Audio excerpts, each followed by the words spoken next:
তো আমরা আজকে আলোচনা করব কম্পিউটার সায়েন্সের অন্যতম গুরুত্বপূর্ণ একটা সাবজেক্ট, যেটা বেসিক সাবজেক্ট বাট হচ্ছে এটার প্রভাব বা বিস্তারিত অনেক বেশি, অর্থাৎ কম্পিউটারের প্রাণ বলা যায় এই ডাটা স্ট্রাকচারকে। কারণ এজন্য বলতেছি যে কম্পিউটারে আমরা যা কিছুই করে থাকি না কেন সব কিছু আসলে ডাটা নিয়েই কাজ করা হয়। আমরা বিভিন্ন ধরনের ডেটা ইনপুট দিচ্ছি এবং সেটা থেকে বিভিন্ন ধরনের ডাটা অথবা ইনফরমেশন আমরা আউটপুট হিসেবে পাচ্ছি।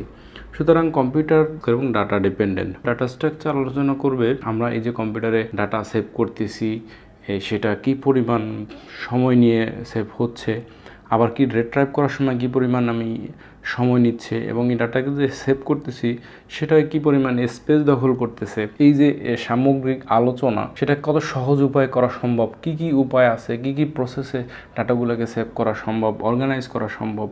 তো এই যে এবং ডাটার ধরন কি আছে, কি কি টাইপের ডাটা আছে, ডাটা থেকে কিভাবে ইনফরমেশন পাওয়া যায়, সেই যে সামগ্রিক আলোচনা সেটাই মূলত ডাটা স্ট্রাকচার করে থাকে। তো এখানে ডাটা স্ট্রাকচার আলোচনা করতে গিয়ে আমরা দুইটা টপিকস পাচ্ছি, একটা হচ্ছে ডাটা, একটা হচ্ছে ইনফরমেশন।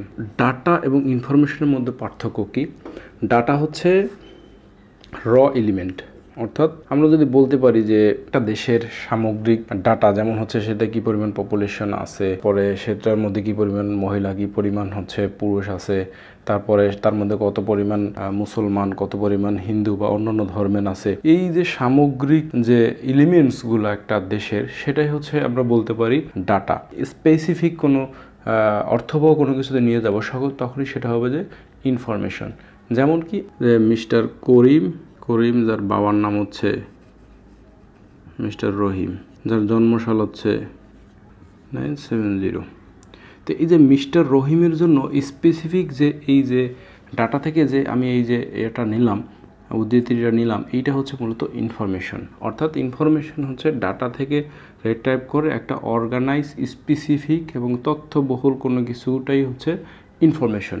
অর্থাৎ এখানে মিস্টার করিমের নির্দিষ্ট করে কোনো কিছু বোঝাচ্ছে, শুধুমাত্র করিমের ডাটাগুলো নিয়ে আমরা একটা ইনফরমেশন রেডি করলাম। তো সুতরাং সব ইনফরমেশনই বলা যায় ডেটা, অর্থাৎ ডেটা থেকেই সব ইনফরমেশন, কিন্তু সব ডাটা ইনফরমেশন নয়। আচ্ছা, ডাটা স্ট্রাকচার মূলত দুই ধরনের ডাটা নিয়ে প্রধানত কাজ করে,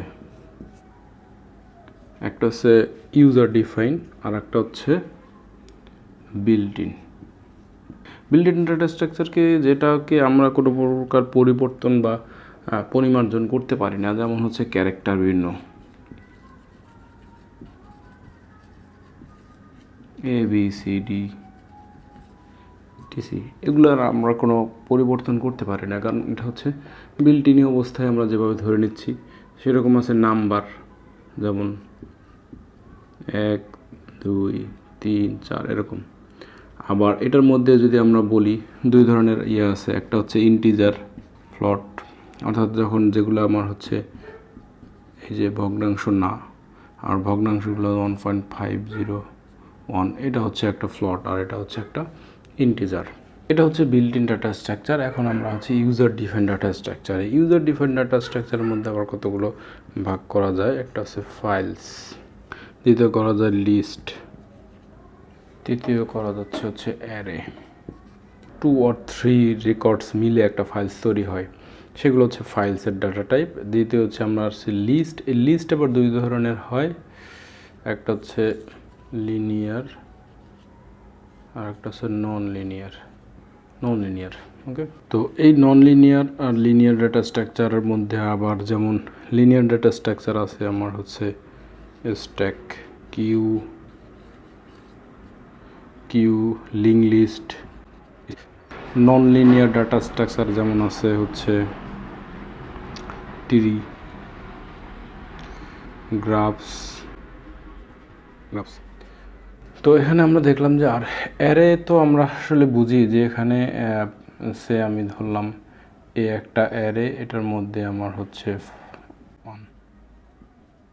এই যে মাল্টিপল ইন্টিজার আছে বা মাল্টিপল অ্যারে, অর্থাৎ মাল্টিপল ভ্যালু সম্পর্কিত যে ইউজার ডিফাইন একটা ডাটা স্ট্রাকচার, সেটা হচ্ছে মূলত অ্যারে।